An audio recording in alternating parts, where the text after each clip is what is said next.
Olá, galerinha, sejam bem-vindos. Vamos dar continuidade à explicação da nossa apostila de comunicação, língua, linguagem e fala. Na semana passada nós já vimos o que vem a ser linguagem, que é aquele conjunto de símbolos através do qual os seres humanos se comunicam, interagem uns com os outros. Já falamos de língua, que é o código formado por signos, que são as palavras e as leis de combinação, por meio do qual as pessoas também se comunicam umas com as outras. Antes de nós falarmos exatamente o que vem a ser fala, nós só vamos lembrar um pouco aqui que a língua ela é um código aceito convencionalmente, ou seja, a língua ela é uma convenção. Então, o indivíduo de forma isolada, galera, ele não tem condições de criar e muito menos modificar uma língua. Uma língua ela só pode ser criada ou modificada por toda uma comunidade, por toda uma sociedade, correto? Então, na apostila de vocês, eu coloquei um conceito de fala. Fala é a utilização individual da língua. E aqui no slide eu tenho um conceito parecido, O que é a fala? É a maneira como o indivíduo se comunica oralmente. Um ato individual influenciado pelo ambiente sociocultural, pela personalidade e pelo contexto. Enfim, a fala é o uso da língua. Então, gente, cada membro da comunidade que utiliza a língua, esse falante ele pode utilizar a língua de forma particular. Quando esse indivíduo ele utiliza a língua de forma particular, ele está fazendo o ato de fala, ou seja, ele está criando a fala, correto? Aí eu coloquei para vocês, quando um membro da comunidade, isto é, um falante, faz uso da língua, ele realiza um ato de fala. A fala é um ato individual e depende de várias circunstâncias, como, por exemplo, do que vai ser falado e de que forma, da intencionalidade, do contexto, de quem fala e para quem se está falando. Tá? Então, a fala ela é um ato individual, que depende da vontade do falante e de várias outras circunstâncias, de vários outros fatores. Quais fatores, professora, podem influenciar no uso da fala? Por exemplo, o contexto. O que vem ser o contexto? O contexto é a situação em que aquele indivíduo se encontra. Por exemplo, se o falante está numa situação de formalidade, ele vai utilizar uma língua mais cuidada, mais formal. Ao passo que se ele está numa situação de informalidade, ele vai utilizar uma língua mais solta, mais coloquial, correto? Então, essa é a situação, o contexto onde o falante se encontra, tá ok? O outro fator intrínseco à fala, a intencionalidade, ou seja, o que é a intencionalidade? Qual é o objetivo, quando nós falamos, qual a intenção quando nós falamos? Outros fatores, o que vai ser falado e de que forma, de quem fala e para quem se fala. Então, todos esses fatores estão intrínsecos à fala. Vamos lá. Continuando, aí antes disso, eu coloquei um resumo, do que vem a ser linguagem, língua e fala. Então, linguagem é um sistema composto de signos linguísticos, todo aquele conjunto de símbolos que eu já falei para vocês que o ser humano vai utilizar para se comunicar. A língua é o código formado por palavras e leis combinatórias. E a fala é a utilização individual do código linguístico, ou seja, é a utilização individual da língua. Continuando, coloquei na apostila de vocês, nem a língua nem a fala são imutáveis. A língua evolui, transformando-se historicamente. Então, tanto a fala quanto a língua sofrem modificações. Por que isso acontece, galerinha? Porque a língua ela é um sistema dinâmico, flexível, mutável. A língua é um organismo vivo, tá? Ela está sujeita a constantes transformações. Ela varia através do tempo e do espaço. Tá? A língua está evoluindo a todo momento. Tá? Como eu coloquei aqui, olha, a língua não é imutável, ela evolui com o passar do tempo. Modos de falar, de escrever, palavras, estruturação de frases e inclusive o sentido das palavras. tá? Então, para mostrar essa questão da evolução da língua, já que a língua é algo dinâmico, eu trouxe para vocês o que nós chamamos de metaplasmos, tá ok? Aí, o que vem a ser esses metaplasmos? Os metaplasmos são alterações que as palavras sofreram durante a sua evolução do latim para o português. Aí você pergunta, mas o que tem a ver o latim nessa história aí? Gente, a língua portuguesa, ela evoluiu, né? Ela veio do latim, tá? E o que vem a ser o latim? O latim era a língua falada no Império Romano e dividia-se em latim clássico, né, que era falado pelas classes dominantes, como senadores, filósofos, poetas, e o latim vulgar, que era falado pela maior parte da população. E justamente foi o latim vulgar que originou o português moderno, tá ok? Então, para mostrar essa evolução do português, do latim até o português atual, eu trouxe alguns exemplos de metaplasmos. Então, aqui eu tenho, olha, a palavra primeiro, né? Como é que se escrevia? Primário, primeiro, até chegar à forma que nós conhecemos hoje. Palavra pessoa, vem de persona, pessoa, né? Com um tio aqui em cima do O.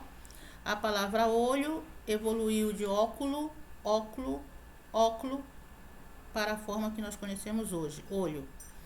A palavra abelha se escrevia apícola, depois apícola, apecla, abecla, até a forma do português atual, abelha.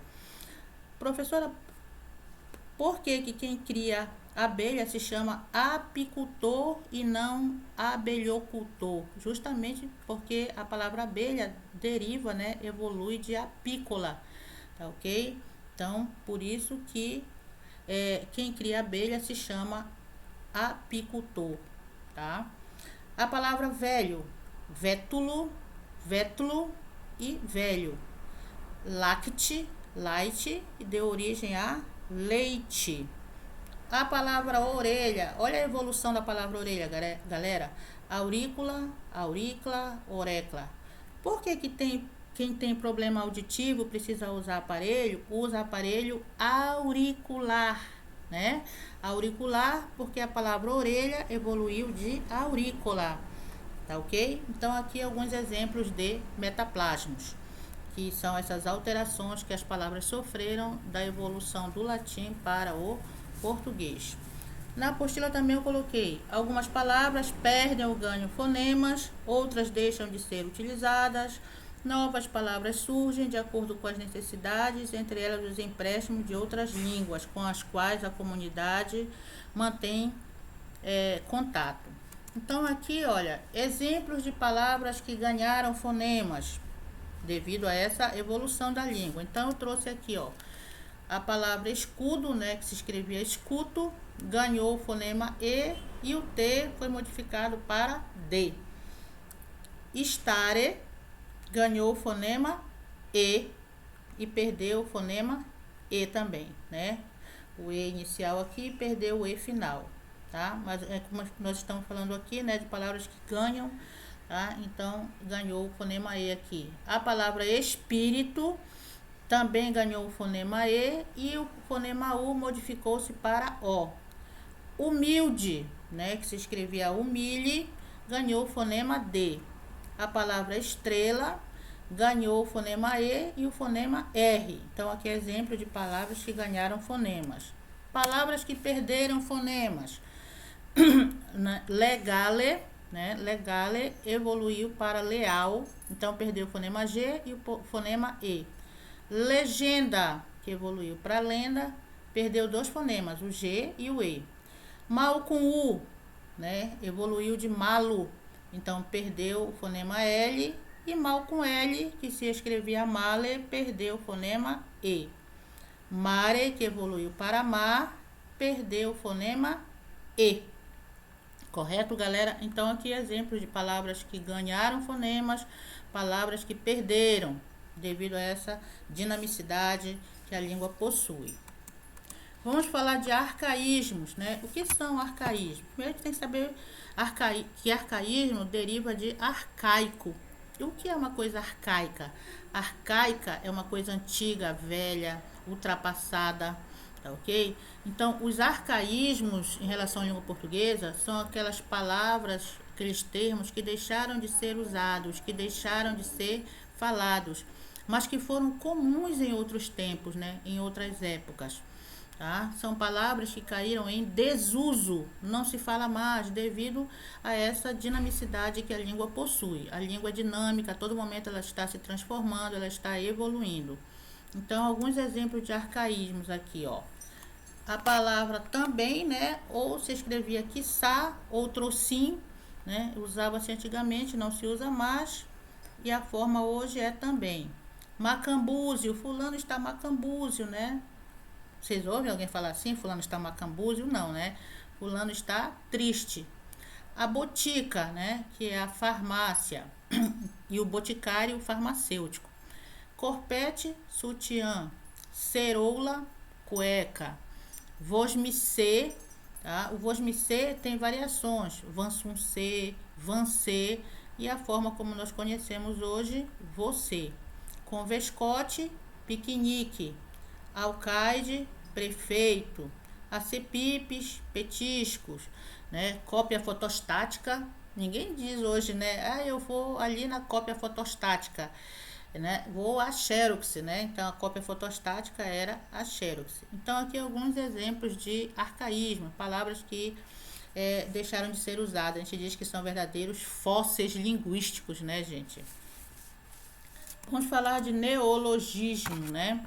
Neologismo. Neo quer dizer novo, logo, palavra. Então, neologismo é uma nova palavra, ou seja, a criação de novos termos ou expressões, né?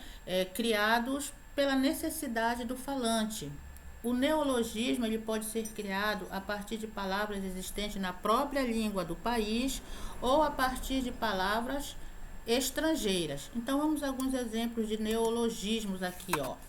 Então, tem aqui deboísmo, né? Essa palavra não existia na nossa língua, ela foi criada.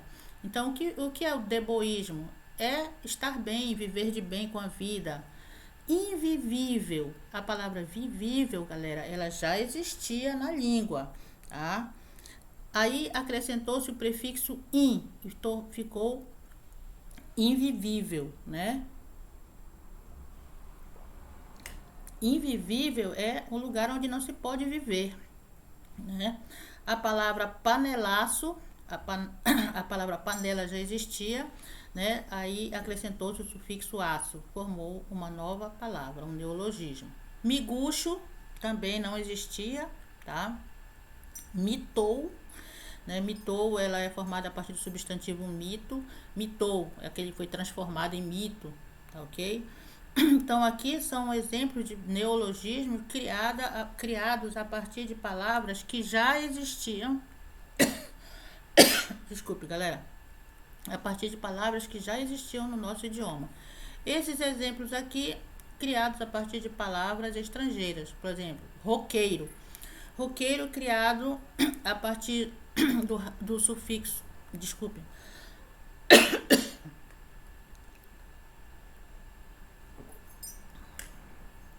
Então, a palavra roqueiro foi criada a partir do inglês rock e do sufixo eiro. Então, formou-se uma nova palavra, roqueiro. Deletar. Deletar veio do inglês delete, né? Que significa apagar. E a desinência verbal AR. Então, uma nova palavra, deletar. Internetês. Internetês é um neologismo. O que vem a ser o internetês? É a linguagem utilizada no mundo virtual. Blogueiro. O blogueiro vem de blog, né? Blog é um diário virtual. Quem é o blogueiro? O blogueiro é aquele que cria ou escreve um blog. Tá? Então, blogueiro é um neologismo. Escanear vem do inglês scan, né? E a desinência verbal é R. Então, aqui eu tenho exemplos de neologismo criado a partir de palavras existentes na própria língua, no caso, na nossa língua portuguesa, e aqui a partir de palavras estrangeiras, tá ok? Vamos lá. Os empréstimos linguísticos. O que vem a ser os empréstimos linguísticos, gente? É quando você incorpora, né, a um idioma termos ou palavras que pertenciam a uma outra língua, tá? Então, nós incorporamos do francês, do inglês, dos índios, dos africanos, nós emprestamos esses termos, essas palavras e incorporamos a língua portuguesa. Então, vamos ver alguns exemplos aqui, ó, tá? Futebol, club, shampoo, sanduíche. Então, essas palavras nós emprestamos da língua inglesa e aportuguesamos, tá? Então, futebol, como é que nós falamos? Futebol, né? Clube. Shampoo, inclusive a gente escreve com X, né? Sanduíche, tá? Aí nós aportuguesamos para sanduíche. Então, aqui são empréstimos da língua inglesa, só para citar alguns exemplos, né? Do francês, desculpem, abajur, chofer, menu, bicicleta, bijuteria, são algumas palavras que nós emprestamos do francês. Da língua indígena, cipó, peroba, mandioca, carioca, incorporamos essas palavras ao português. Dos africanos, quiabo, samba, cafuné, moleque, vatapá. Da língua italiana, o que é que nós pegamos emprestado de lá? Maestro, espaguete, palhaço, aquarela. Então, aqui se trata de empréstimos linguísticos, palavras de outros idiomas que nós incorporamos à língua portuguesa. Correto, galera? Então, vamos para o nosso terceiro. Antes disso, né? Vamos falar do uso inadequado da linguagem. Então, o terceiro tópico tem assim, as variedades linguísticas, né? A linguagem que utilizamos não transmite apenas nossas ideias, transmite também um conjunto de informações sobre nós mesmos. Certas palavras e construções que empregamos acabam denunciando quem somos socialmente. Por exemplo, em que região do país nascemos, qual o nosso nível escolar, social, a nossa formação e às vezes até nossos valores, né? Círculo de amizades e hobbies, como skate, rock, surf. O uso da língua também pode informar sobre nossa timidez, sobre nossa capacidade de nos adaptarmos a situações novas, sobre nossa insegurança e por aí vai. Então, gente, né, o modo como nós falamos, o modo como nos expressamos vai revelar quem somos nós. Como assim revelar quem somos nós? Por exemplo, a região do país a que você pertence, o seu nível social, o seu nível escolar, a sua formação, se você está inserido em um determinado grupo. Isso só é possível de saber a partir do momento em que você fala, a partir do momento em que você se expressa, tá ok? Ainda coloquei assim na apostila, olha, a língua é um processo, é um poderoso instrumento de ação social. Ela pode tanto facilitar quanto dificultar o nosso relacionamento com as pessoas e a sociedade em geral.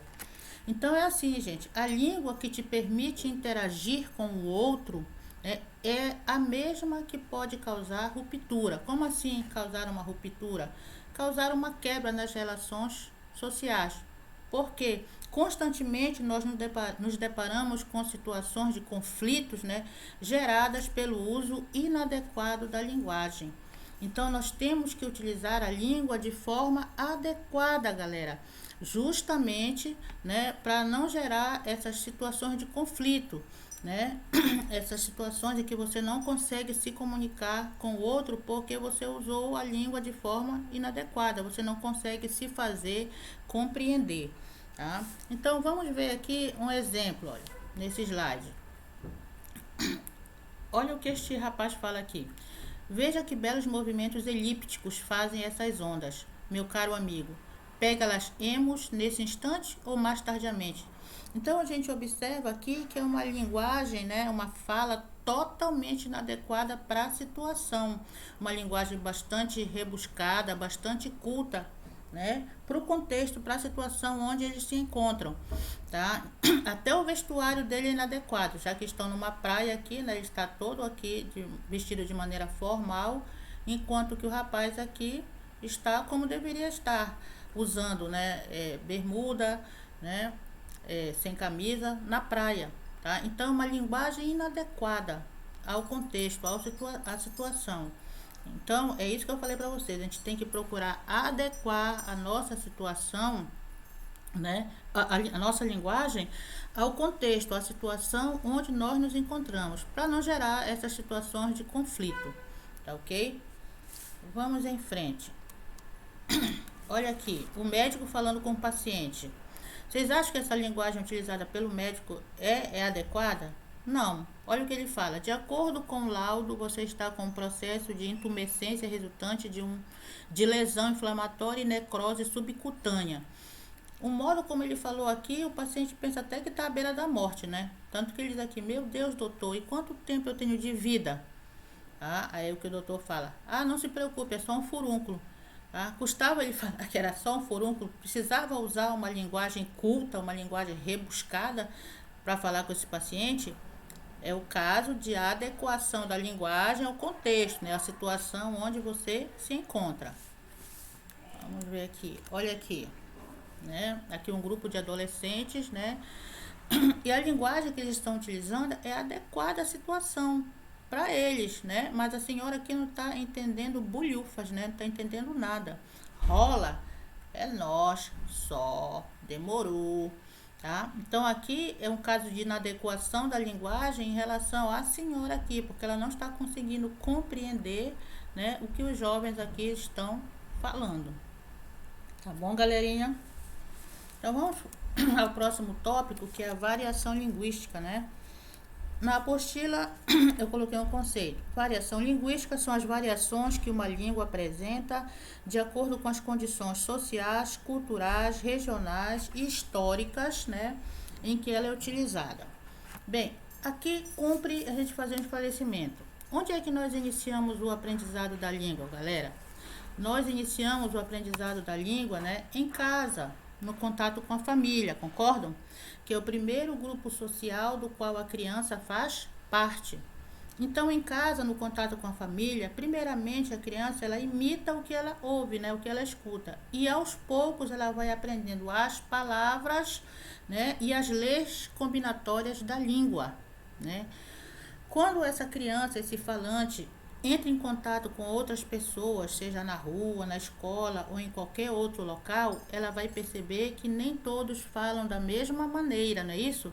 Nem todos falam da mesma forma. As pessoas falam de forma diferentes uma das outras, gente, por pertencerem a outras cidades ou regiões do país, por terem idades diferentes, né, da nossa, por exemplo. Uma criança fala diferente de um adolescente, que fala diferente de uma pessoa adulta, que fala diferente de uma pessoa mais velha. As pessoas falam de forma diferente por pertencerem a classes sociais diferentes, por possuir maior ou menor grau de escolarização. Então, essas diferenças no uso da língua é o que constitui as chamadas variações linguísticas, né? Eu coloquei aqui, olha, tá? O que é a variação linguística? Corresponde às variações que uma língua apresenta em função das condições sociais, culturais, regionais e históricas em que é utilizada. Um dos princípios das variedades da língua é a dinamicidade, né? Ou seja, a língua é dinâmica, a todo momento ela está se transformando, está evoluindo. As línguas mudam, variam ao longo do tempo. Ao longo dos tempos, de região para região, de homem para mulher, de jovem para idoso, de pessoa escolarizada para não escolarizada. Tá? Então, a gente pode concluir, né, que a língua varia conforme a época, a classe social, conforme o grau de instrução, a faixa etária, conforme a região. Então, a variação linguística, galera, é um fenômeno comum a todas as línguas, né, de apresentar variações em função da época, da região, das situações de uso, das particularidades dos falantes. Então, a variedade linguística não é um fenômeno exclusivo, né, da língua portuguesa. Ela pode acontecer com qualquer língua. Todas as línguas elas sofrem variações, tá ok? Então, vamos lá. Continuando, não é difícil observar como a língua portuguesa é falada de modos diferentes pelo Brasil afora. Também não é difícil de observar como a língua varia conforme o grupo social dos falantes e como nós mesmos variamos continuamente nosso modo de falar. Então, a língua se modifica conforme a situação em que estamos, formal ou informal, né? Conforme sejam nossos interlocutores mais jovens ou mais velhos, conhecidos ou desconhecidos, conforme ainda o papel social que estamos exercendo naquele momento, aluno, professor, chefe ou colega de trabalho. Então, nós já sabemos que a língua ela é utilizada por uma grande quantidade de indivíduos em diferentes situações e a todo momento, né? Então, é de se esperar que a língua ela não permaneça estática, né? Não permaneça parada, né? O que determina essas variações no uso da língua? Aí eu posso dizer para vocês, condicionantes sociais, regionais, né? E as diferentes situações em que ela se realiza é que vão determinar a ocorrência de variações em uma língua. Então, para a gente concluir essa parte aqui, galera, eu posso dizer para vocês que a língua ela é um sistema flexível. Como assim ela é um sistema flexível? A língua se adapta a situações. Ela não é uma camisa de força, né, que te tolhe, que te prende. Muito pelo contrário. A língua ela é um sistema de múltiplos meios. O que isso quer dizer? Que você, falante, tem à sua disposição N meios, N alternativas para se expressar. E você escolhe aquela que seja mais adequada a uma determinada situação. Fica a teu critério, tá ok? Continuando lá na apostila, eu coloquei: esses fatos facilmente percebidos apontam para uma característica de todas as línguas. Nenhuma delas é uniforme, é homogênea. Todas conhecem variação na pronúncia, no vocabulário e na estruturação gramatical. Todas se materializam como um conjunto de variedades geográficas, sociais e contextuais. Então, nós já vimos, né, galera, que a língua, ela não é a mesma, ela não é única, ela não é uniforme, ela não é homogênea, tá? Ela sofre variações, como nós já vimos, variações de pronúncia, no vocabulário, estruturas sintáticas, estruturas frasais, assim como a língua, ela varia geograficamente, contextualmente, socialmente e historicamente, como a gente vai ver mais adiante, tá? Cada uma dessas variações. Então, nós temos aqui variações, né, ou variedades linguísticas regionais, que nós chamamos de regionalismos, tá? Mas primeiro vamos ver lá o que eu coloquei na apostila, olha. Variedades geográficas. A variação mais óbvia para nós parece ser aquela que está ligada a cada região em que a língua é falada. A língua varia de região para região. Então, gente, o que vem a ser essa variação regional ou variação geográfica, como queiram chamar? É o conjunto de particularidades linguísticas de uma determinada região. Em outras palavras, é o emprego de palavras ou expressões peculiares de uma determinada região, tá? E o interessante, galera, é que nos regionalismos, né, as variedades regionais, os regionalismos, né, elas ocorrem dentro das fronteiras de um país, principalmente os de grande extensão territorial, como é o nosso caso aqui, olha, o Brasil, dividido em 5 grandes regiões aqui, norte, nordeste, centro-oeste, sudeste, sul, né? E a gente sabe que cada região tem as suas características, as suas particularidades, as suas especificidades, seja em termos étnicos, em termos culturais e também em termos linguísticos, né, gente? Tá ok? Então, vamos lá. Coloquei assim: o regionalismo ocorre quando há um grupo particular de elementos linguísticos em uma localização geográfica delimitada. Geralmente origina-se de fatores históricos da cultura regional. O Brasil, país com imensa extensão territorial, possui uma infinidade de regionalismos. Sua população foi formada pela mistura de diversas nacionalidades provindas da Europa e da África. Nós somos um país miscigenado, né, gente? que por sua vez misturam-se com os nativos que aqui habitavam a nação, que eram os índios, tá? Então, no regionalismo, a incorporação de palavras próprias, né, de cada região geográfica onde a língua é falada, tá? Então, vamos ver aqui alguns exemplos de regionalismos, tá? Tenho aqui essa imagem, né? Esse slide que mostra aqui, olha, a palavra tangerina. Dependendo da região, dependendo do estado, ela recebe nomes diferentes. Tangerina, bergamota, mexerica, mas tudo é a mesma coisa, tá? Então, são particularidades de cada região, né? Por exemplo, o semáforo, né? O semáforo, dependendo da região, é chamado de farol, sinaleiro, tá? Menino, dependendo do estado, da região, menino, guri, que mais? Curumim, né? Aqui pro norte, no Amazonas, curumim, que mais? Miúdo, tá ok? O nosso chopp, né? Que é o suco da fruta dentro daquele saquinho, para nós é chopp, tá? Mas em outras regiões recebe outro nome. Chopp, sacolé, geladinho, que mais? Din-din, tá ok? Se você for pedir um chopp, vamos supor, lá na região sudeste, vão te dar uma caneca de cerveja, né? Porque chopp para eles já é outra coisa. Então tudo isso vai mudando. Aipim, girimum, né? Que mais? Não, aipim, mandioca, né? Olha, eu já confundindo. Aipim, mandioca, girimum é a mesma abóbora, né? Abóbora, moranga. Olha só, dependendo da região, vai recebendo nomes diferentes, tá ok? Vamos ver o que mais eu tenho aqui de exemplos de regionalismo, essa variação geográfica, tá? Olha esse slide aqui. No Brasil, cada região possui diferenças linguísticas, tanto na fala como no vocabulário. Aqui eu tenho o nordestinês, né? Olha aqui um neologismo, né? Nordestinês. Algumas palavras utilizadas na região nordeste. Olha, abestado, quer dizer bobo, leso, tolo. Abirobado, né? Maluco. Aburfelar, aburfelei, fiquei irritado, né? Ficar brabo. Amancebado, amigado. Amarrado, mesquinho, avarento. Arretado, tudo que é bom, bacana, legal. Avalie, imagine. Avariado das ideias, que é meio amalucado. Avexado, mesma coisa que apressado. Bater a caçuleta, morrer. Fulano bateu a caçuleta, bateu as botas, né? Levou farelo. Aqui a gente usa levou farelo, né?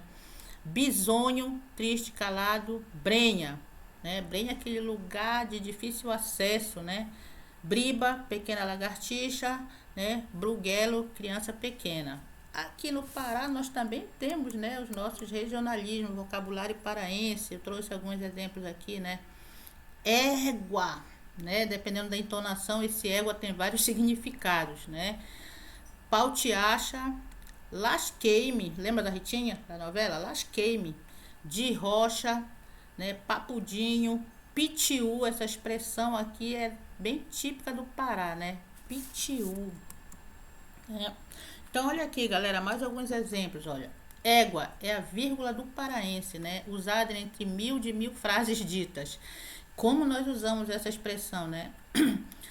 E com essa expressão, ele não tem a menor chance de errar nas concordâncias, né? Levou o farelo, se deu mal. Pitiu, cheiro característico de peixe. Você consegue senti-lo com maior intensidade lá no ver o peso, né? Cheiro de ovo também é pitiu.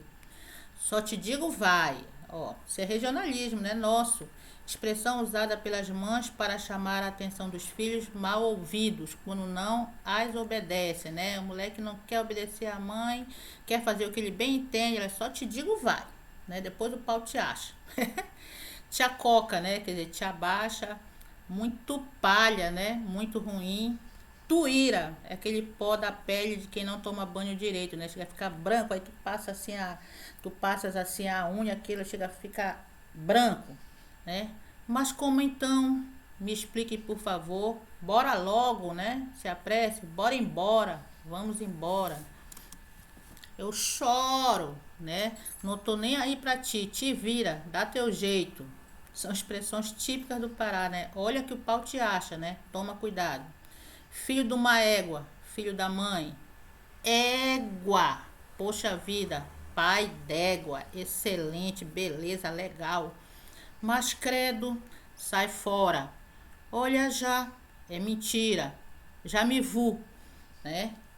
Que seria o tchau. Então, aqui alguns exemplos de regionalismos, tá, galera? Então, antes de a gente ver aqui, falar de preconceito linguístico, né? Vamos aqui à apostila, né? A primeira grande divisão geográfica do português alcança os diferentes países em que ele é falado.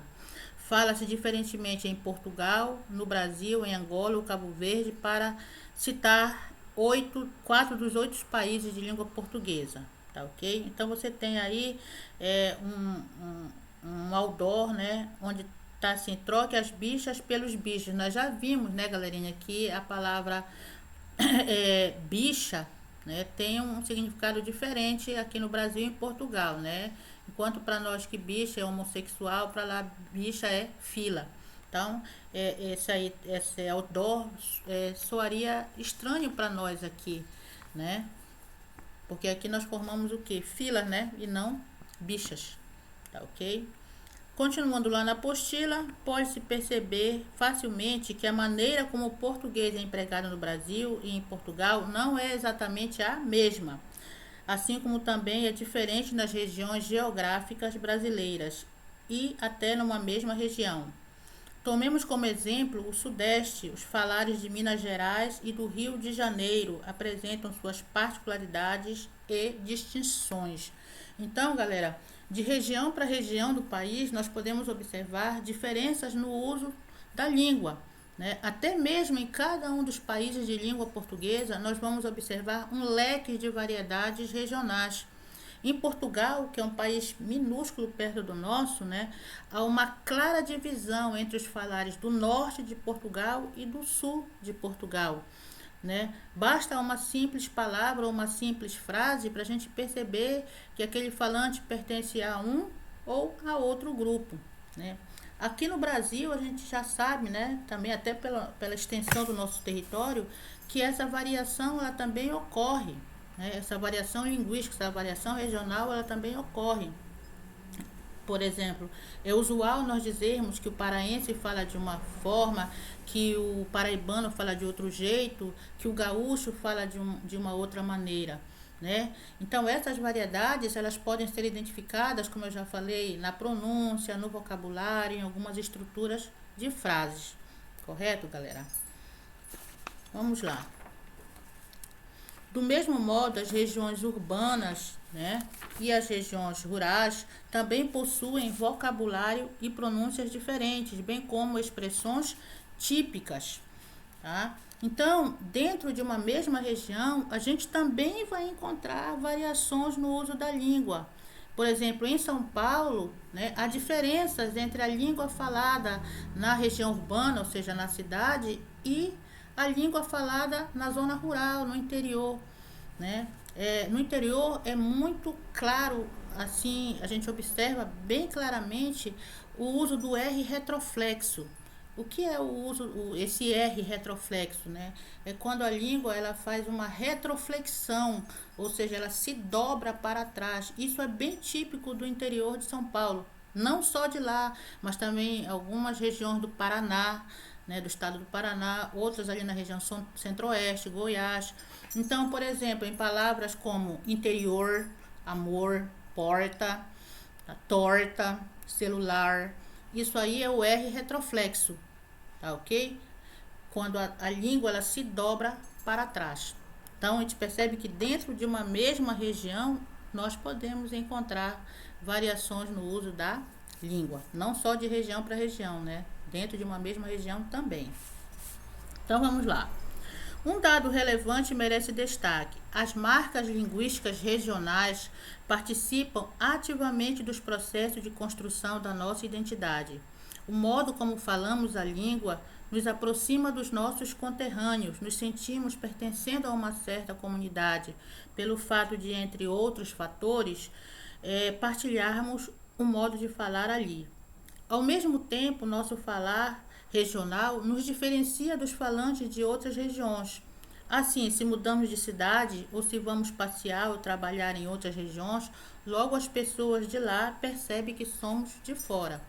Então, galera, essa nossa marca linguística regional, né, essa variedade linguística regional da terra onde nascemos e nos criamos, é uma de nossas marcas registradas, né, e vai nos ajudar no processo de construção de nossa identidade, tá? Então é assim, não é porque você se mudou do seu local de origem, você foi para uma outra região, que você vai deixar aqui a sua marca linguística regional. Não, ela vai te acompanhar para onde você for. Né? Tá havendo agora uma debandada, né, de paraenses, principalmente lá para o sul do país. Tá? Então, esses que estão indo lá para o sul do país, eles não vão deixar a marca linguística regional dele aqui, não. Ele vai levar com ele o seu vocabulário, a sua pronúncia. Tá? Então, interessante também é que essa marca linguística regional vai te ajudar no processo de construção da tua identidade. Por quê? O modo como você fala te aproxima dos teus conterrâneos, né? Você se sente pertencendo a uma determinada comunidade porque você partilha o mesmo modo de falar. Você se sente acolhido, né? Mas também, ao mesmo tempo que esse teu modo regional de falar, né, ele te aproxima dos teus conterrâneos, ele também vai te diferenciar dos falantes de outras regiões, tá? Então, as pessoas das outras regiões vão logo perceber que você não pertence àquele lugar, vamos dizer assim, né? Porque você fala diferente, o teu vocabulário é diferente, a tua pronúncia é diferente. Então, ao mesmo tempo que ela te aproxima, ela também não deixa de te excluir, correto?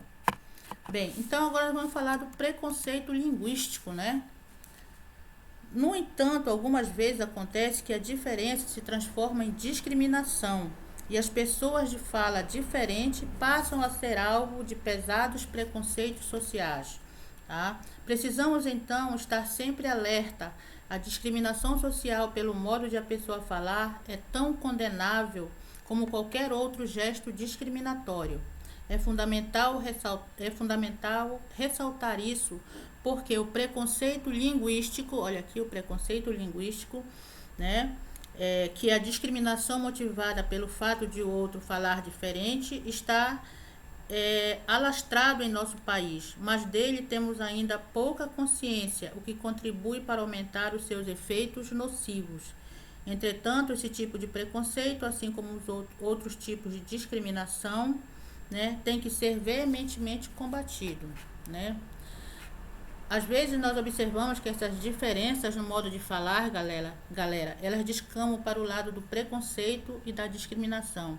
Às vezes a fala de determinados grupos, né, é alvo de zombaria e de desprezo numa atitude preconceituosa e discriminatória que eu digo que é própria de pessoas ignorantes, né, que desconhecem essa característica das línguas. E que característica é essa? Que uma língua é formada por infinitas variedades, né? Então nós temos que nos conscientizar, né, que no Brasil não se fala apenas uma língua. Nós não somos um país monolíngue, onde se fala uma língua apenas. Pelo contrário, nós somos um país multilíngue. Né? Aqui se falam várias línguas. Como assim várias línguas? Não se fala português? Sim, mas além do português, 120 línguas indígenas, várias línguas de imigração e ainda nós temos os resquícios das línguas africanas. Então, no país com a extensão territorial que nós temos e uma variedade linguística enorme, no mínimo deveriam ser respeitados o modo de falar de cada região, galera. Tá? Então, eu coloquei aqui, olha, o preconceito linguístico no Brasil é algo muito notório, visto que muitos indivíduos consideram sua maneira de falar superior ao de outros grupos, principalmente os falantes da norma culta, né, gente, que utilizam português culto, né? Existe uma discriminação muito grande deles em relação aos falantes do português popular ou coloquial, né? Isso ocorre, sobretudo, entre as regiões do país, por exemplo, um sulista que considera sua maneira de falar superior aos que vivem no norte do país. O preconceito linguístico é geralmente causado pela ideia de que existe apenas uma única língua correta, e isso colabora significativamente para a prática da exclusão social. No entanto, é preciso ter em mente que as línguas são mutáveis, ou seja, passam por adaptações ao longo do tempo, de acordo com as ações das pessoas falantes. Então, o preconceito linguístico é uma forma de discriminação que tem que ser combatida, como qualquer outro tipo de preconceito, gente. E eu digo assim que um caminho a trilhar no combate a esse tipo de discriminação é acostumar os nossos ouvidos a captar essa grande variedade linguística brasileira, né? E perceber o quanto de riqueza ela nos mostra da nossa cultura e da nossa história. Então, o preconceito linguístico, ele tem que ser combatido sim. Não é porque o outro fala diferente, né, que você tem que apontar o dedo, tá? Ele fala português tanto quanto nós, tá ok? Só que é variedade diferente, mas é português. Vamos ver aqui. Tem uma imagem aqui, né, de preconceito linguístico, olha. O problema é meu, tá ok? Então aqui é uma variedade da palavra problema, mas você não entende o que significa, tá? Então por que o preconceito? Né? É uma variedade diferente, mas se a pessoa se fez entender, a gente vai discutir essa questão do preconceito linguístico mais adiante, tá? Bom, galera, então era isso que eu tinha para mostrar para vocês, tá? Na próxima aula a gente dá continuidade à explanação da apostila, tá? Então, beijos, até a próxima.